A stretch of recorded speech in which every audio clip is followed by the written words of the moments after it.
Welcome to Misfit Apparitions, the podcast. I'm Don. Thank you for joining me as I talk about locations the team has investigated that are known for paranormal activity, as well as other subjects related to the field. Be sure to check us out at misfitapparitions.com and follow us on Facebook, Instagram, TikTok, Twitter, and subscribe to our YouTube channel with the handle at Misfit Apparitions. Listen to the podcast on our website, our YouTube channel, or wherever podcasts can be found. And if you enjoy the podcast, please give us a review, a like, or a thumbs up, and spread the word about us. We appreciate it as it helps the podcast get recognized. And check out Misfit Apparitions, The Stuff, our online merch store hosted at redbubble.com. Any proceeds made from the stuff go towards the team's travel expenses. We thank you for looking. If you have any comments, concerns, or questions, please drop us an email at mapod@misfitapparitions.com or ask us directly from a social media platform that you feel comfortable using. This episode is what we hope will become a regular addition to the podcast, beginning with Season 2, which starts later this year on September the 5th. It will be a listener-submitted story about their paranormal experience. If you have a paranormal story and want it read on the podcast, or would rather be interviewed, like what you are about to listen to, please contact us via email or social media. We would really love to hear your story, and I'm sure our listeners would as well. So our first listener haunting is an interview with Karie from North Carolina. Karie shared her paranormal experience that involved not only her, but also her son. We hope you enjoy it. On the phone, we have Karie from Concord, North Carolina. How you doing, Karie? I'm good. How are you doing? Doing well. Thanks for being on the podcast. You're going to talk about a house you once lived in that is haunted. So let's start off by having you describe the layout of the house, when and how old it is, that sort of thing. Okay. So the house was built in 1940. It used to be the parsonage for the church next door. So that meant that any preacher that was preaching at the church would live there during their time at the church. Once they were done with their time at the church, they'd move on and the next family would move in. So it was definitely inhabited by several preachers and their families until the church decided to sell it. So once they decided to sell it, made an offer on it and purchased the home. That was about 2002 is when I purchased it. Okay, is it a 1, 2, 3 bedroom house? Yeah, so it's a one bedroom home and it's the homes in the area are mill homes and it's very much like a mill home.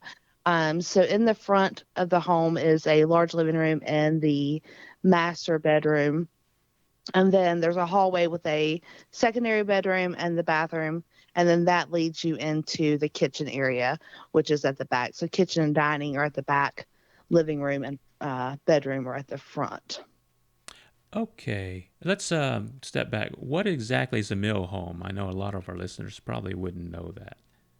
Oh, sure. So in the area, there is a mill, and that's where people used to work, a textile mill.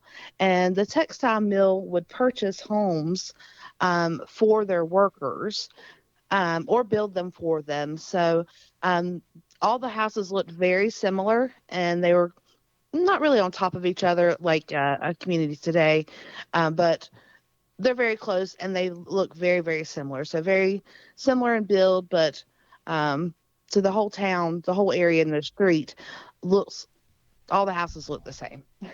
Okay, okay. So while living there, how long would you say you lived there until you first experienced something that was maybe paranormal?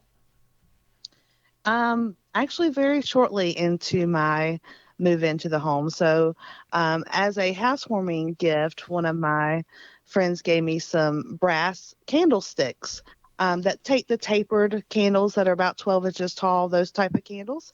And so the candlesticks were brass and very heavy. And then you would put the tapered candles into them.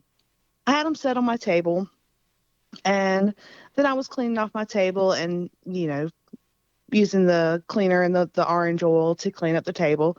And so I set the candlesticks with the candles in them on the counter, which was about 2 feet away from the table. And I left them overnight. Came back the next morning in the kitchen, and the candles were on the floor. I thought, huh, that's really weird. And I thought maybe it was the vibration. There's a train track Hmm. about 2 blocks away from the house. So I thought maybe it was the vibration from the train track that knocked the candles onto the floor. So I took the candles, I put them back into the candlestick, screwed them in really tight so they wouldn't come out, set them back up on the countertop. The next morning, they were on the floor. This repeated about 3 or 4 nights in a row. So I thought, okay, I'm going to test this out. And I put the candlesticks on the table, again, about 2 feet away, on Hmm. the very edge of the table. So if it was vibrations from the train, most definitely it's going to be knocked off Hmm. on the edge of the table. So put the candlesticks on the table. The next morning, the candlesticks were still standing. So I found over the course of several weeks, if the candlesticks were on the counter in the morning, the candlesticks would be on the floor. But 2 feet away, if they were on the table, they would still be standing. So I do believe that my spirit did not appreciate the candlesticks being on the counter. They had to be on the table.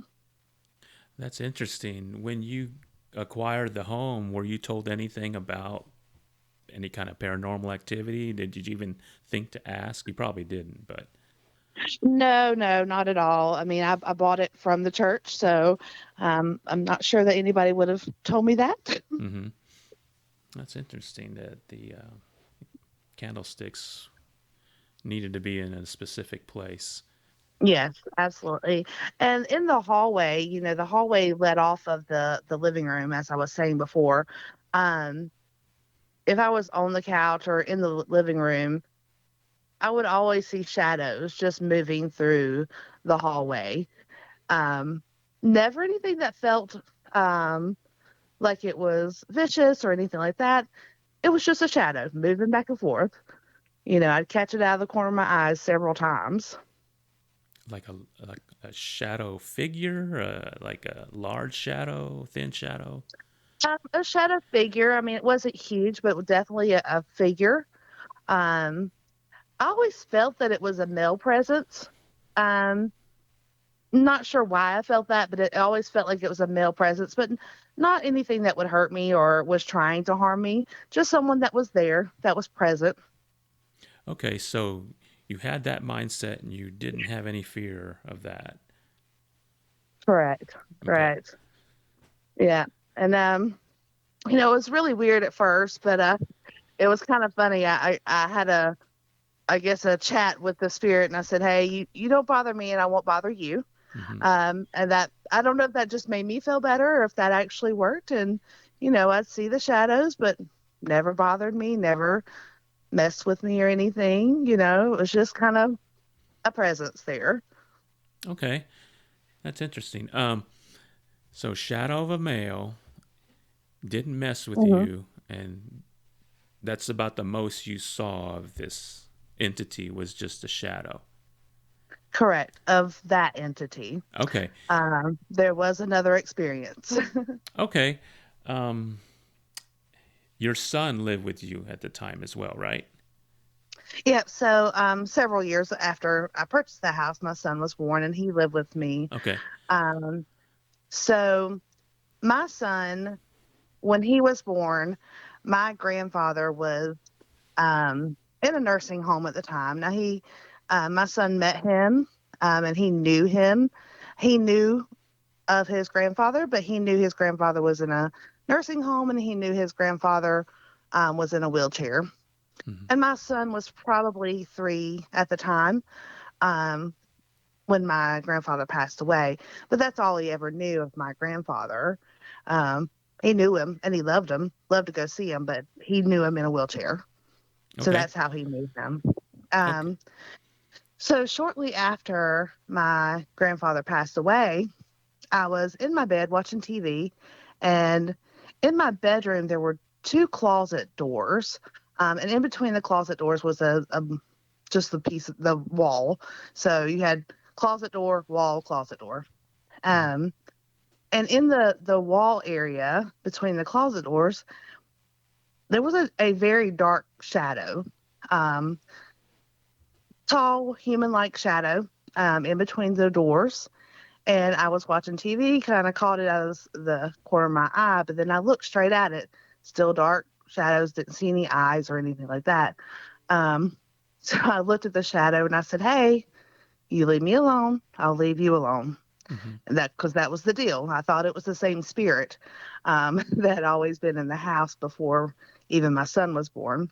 Okay. And about I don't know 2 minutes later, I hear on the baby monitor because my son was he was about 3 at the time. I still had a baby monitor in his room, so I hear him on the baby monitor, and he wakes up out of a dead sleep, which is hard to do for him. He sleeps like a log. Mm-hmm. He wakes up out of a dead sleep and he says, "Hey, Papa." So he knew that Papa was there. Hmm. And he told me, I went running in there to see if he was okay. And he said, "Papa was here." I said, "Really?" He said, "Yeah." He was tall and he had a tractor. Hmm. So he never knew that my grandfather, one, was out of a wheelchair, was tall, and he never knew that my grandfather had a tractor. But he saw Papa that night, tall and with a tractor. Wow. Was that the only It was time he pretty saw cool. him? Yeah, that was the only time he saw him. I do think my grandmother came to visit after she passed, because he woke up one morning and said, came running to the picture of them on the wall, and said, "I saw Mama last night. I saw her," but he didn't wake up for that one that I knew of. Mm-hmm. But he said he saw her. Wow. So your son sees your papaw, but you Correct. you never saw him. Well, I saw the dark figure before 2 minutes before he said that, but I didn't Okay. see him. It was Okay. just a dark figure. Okay. All right. So that's two, maybe three spirits in the house, correct? Correct. Okay. So at this point, every spirit seems friendly. Correct. Yes. Were there any that were malevolent? No, I never felt threatened, or like I was in danger or they were trying to harm me. Mm-hmm. It was all very, very friendly, um, non-threatening. Okay. So you weren't scared living in this house. You lived there a long time. Correct. Yeah. And Like I said, we made an agreement, me and the spirit, that if they left me alone, I would leave them alone. that's good that they do that. And your son never said anything about it after that. And has he No, spoken about it since? he's not. It was funny. He didn't know about the original spirit until recently, um, but then he did tell me that the hallway was always kind of weird to him. Okay. All right. Do you have any other stories about these spirits? Was there anything else that how they acted? Did anything strange happen? No, I think there was one time, and I don't know, it wasn't like a spirit that was living in the house, but um, I was home alone. I was washing dishes, um, and I just felt like my friend who had passed away was there with me. And, I told him, "Hey, that's not funny. Leave me alone." Because, I just felt like he was messing with me. Mm-hmm. And when you get a phone call on your cell phone and it never rang, but you get a missed call, that Mm-hmm. happened at that moment. So Oh, I had a missed call and it was a private number, but I had a voicemail. So I listened to the voicemail and it sounded like somebody had pocket dialed me, like their phone was rustling around in their pocket. mm-hmm. And then I listened to the message, and right in the middle of the message, his name was said clearly. And it was right after I thought that he was messing with me, just, kind of checking in on me. Okay, that's cool. So Yeah. before you got into the house, if somebody told you, "Hey, this is a house that's known to have some kind of paranormal activity. Do you still want to move in?" Would you have moved in? I think I may have asked what kind, because it doesn't bother me that there's activity as long as they're not trying to harm me, you know. Mm-hmm. Oh yeah, definitely. And when you sold, well, did you sell the house? Did you leave the house? How did you depart from it? Yeah, so within, let's see, I think it was 2 years ago, I sold the house. Um, and I sold it to an investor. So I didn't know who was going to be living in the house next. I knew Mm-hmm. he was going to be remodeling, and flipping it and reselling it. So I wasn't sure who was going to move in. So, I didn't have a chance or wasn't really sure if I wanted to tell the next owner. Okay, so you just kept it to yourself. Correct. Okay. Since you've been out of the house, has anything like this occurred with you in where you presently live? No, no, nothing. Just from the house, nothing else. Hmm. So, what would your theory be as to why, say, your grandparents showed up at the house and not showed up anywhere else? I really don't know. I mean, I wonder if because that home was a parsonage, it was connected to the church, and they also were very connected to the church. If there was just a way that they could come, Mm-hmm. because that house used to be a parsonage, and it was so connected with the church next door. Okay. Well, that's very interesting. I don't have any other questions. If you want to add anything, please feel free. I think that's about it. Okay. You got a very interesting story there. I hope that the our listeners are going to like it. So, Yeah, it was a great experience for me. I mean, it was a little weird, but it was fun actually. oh, if you happen to find a house that you want to move into and you're told that it's haunted, do you think you would want to live there? I don't think that would sway me one way or another, Okay, actually. that sounds good. Cool. Well, thank you, Karie, for joining us on the podcast, and we appreciate your time. Thank you. That's going to do it for this episode. Thank you for listening. And again, if you'd like to share your paranormal experience, please contact us and tell us about it. It could be read during an episode, or if you prefer to be interviewed, it could be added to the episode similar to this one. We appreciate you listening to our little show. Tune in next week for the podcast season finale about one of the scariest locations in the state of Texas.